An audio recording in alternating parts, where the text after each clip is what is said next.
Julio Veloso. I'm the head performance coach here at Focus Athletics. Today we'll be doing a feature on plyometric training. Basically do an introduction into plyometrics. Usually the first thing that comes to mind when you say plyometrics is jump training. Unfortunately, a lot of athletes and trainers will just focus on making you jump higher, get a higher vertical leap, be able to dunk the ball, but they're not really concerned about the landing. If you can jump high, but if you don't know how to land properly, it's probably a recipe for disaster or injury. In my experience, most, if not all, injuries in sport happen on the landing rather than on the takeoff or in mid-flight. So landing is very important in sports. So that's what we're going to discuss today. Okay, as I said earlier, the first thing we do here at Focus Athletics when we do plyometric training is work on the landing. So how we do that? First thing we do is box step. Okay.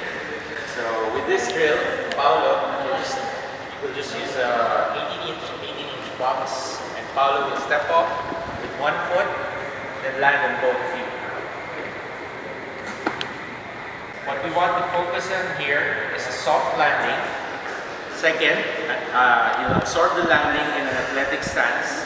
And third, you'll hold the landing for about 2 seconds. Common question here is, what should the athlete land with? What part of his foot should he land with? Here at Focus, we'd like to use the credit card rule. So you can just show it for your camera here in the box. The heel, go with that athletic stance. It's just high enough off the box that you can slip a credit card underneath. Not too high, a bit lower, just shift your weight forward. Okay, so it's very low, it's not a tiptoe, so heels are just off enough off the box to slip a credit card underneath. Okay, do that again, from the box to the floor. Okay.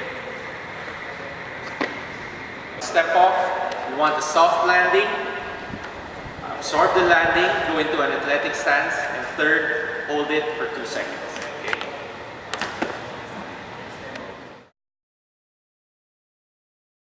Okay, once your athlete or client has mastered the box step off and you're happy enough with this soft landing, we progress into a box jump.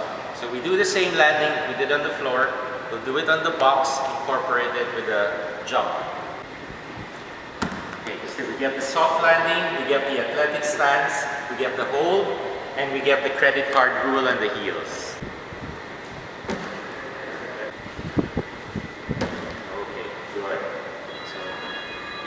You don't want to tiptoe, you just want to shift your weight forward.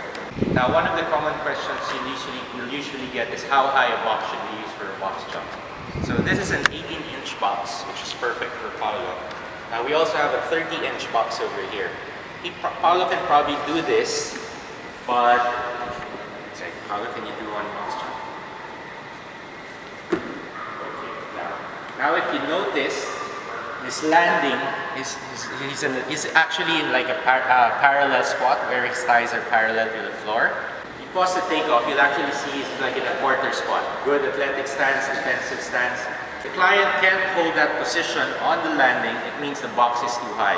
So he's lifting his hips to compensate for the height of the box. Now here, he's at a parallel position. So obviously he can't maintain an athletic stance, so the box is too high. So use a box that's high enough to challenge your athlete or your client, but low enough that he can still maintain his form that he had on his takeoff for the landing.